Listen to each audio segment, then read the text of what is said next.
welcome to today's Arch Capital interview with the experts. Now today I've got good friend Andrew Cate, who is with Seniors First Reverse Mortgages. So today we're going to talk about reverse mortgages and hear from Andrew what they're all about. So welcome, Andrew. Hi, Nigel. Yeah, thanks for coming along today. Thanks for having me. So Andrew, tell me, what is a reverse mortgage? Reverse mortgage is a way to access cash or equity in your home. Yeah. It's traditionally for the asset-rich, cash-poor Australians. Yeah. It's often used to supplement the pension, but it's also great. Basically, it's a retirement tool for people that have either run out of funds or finding their existing income stream insufficient.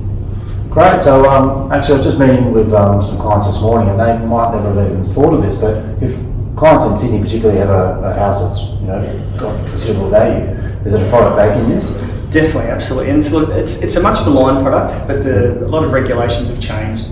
It's a lot more compliance now, a lot more focus on customer outcomes, trying to only make sure the customer draws down what they need to minimise the effect of the compound interest.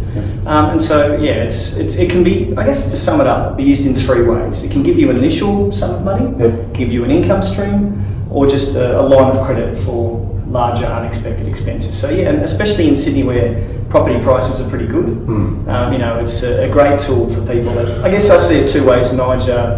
A tool to give you peace of mind knowing there's an option down the track if your own funds run out, or even potentially for people's parents to help their parents who see their parents struggling on the pension. Yeah, that's great. And so with that in mind, how hard is it to apply for a reverse mortgage? I mean, someone, for example, might be getting to the end of their super fund or not wanting to move out of the house, maybe just buying a few more years. Is it pretty simple? Yeah, it is pretty simple. I mean, I guess that's what, as a broker, that's what we help them do with all the documents and what's required. But no, look, it's generally a process that takes about 3 or 4 weeks to get them their money. And as I said, they can effectively delay it or till they really need it. So you can just basically create the facility and then draw it down when you need it. So it only takes a few weeks. Yeah. Well, it sounds like something worth considering, particularly as clients are getting older. Gives them just another option. Not having to sell the house. I think people need to look at it too as a last resort. It's something that once your own funds have been exhausted, that's when it comes into play as an option. And it's like as you'd know, finances as horses for courses. We certainly wouldn't recommend a reverse mortgage to someone with great super or with a good income stream. But when your super runs out, we get a lot of people say whose super's run out a bit quicker than they thought because of the GFC, for example. They're expecting to have a lot more and it's run out. Yeah, great. And then in summary, gives another option, good flexibility. At the end of the day, they sell the house or they pass away, and that the estate just pays back the bank. The estate has 12 months to finalise, so the estate can pay out the debt. Right. The estate can sell the property themselves. Right. Only 4% of reverse mortgages end up as a deceased estate sale, which is generally in cases where there's no children involved.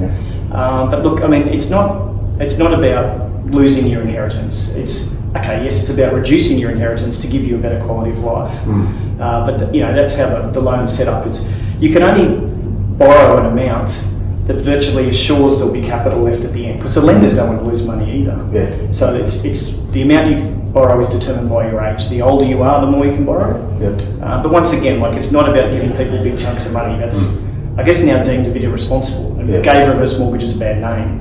Now there's automated drawdown plans or income plans to ensure the money's drip fed, and then obviously the customer still gets 100% of the capital growth in the home, so they're still seeing that capital growth, which can offset some of the interest costs. Well, that's great, Andrew. I mean, there's always products out there that until you really understand it, you get a better understanding of how it can be used. Perhaps in the past we didn't really understand reverse mortgages. You perhaps saw some stories in the press about them being used incorrectly, but there's certainly an opportunity to use them in the right way and in the right situation.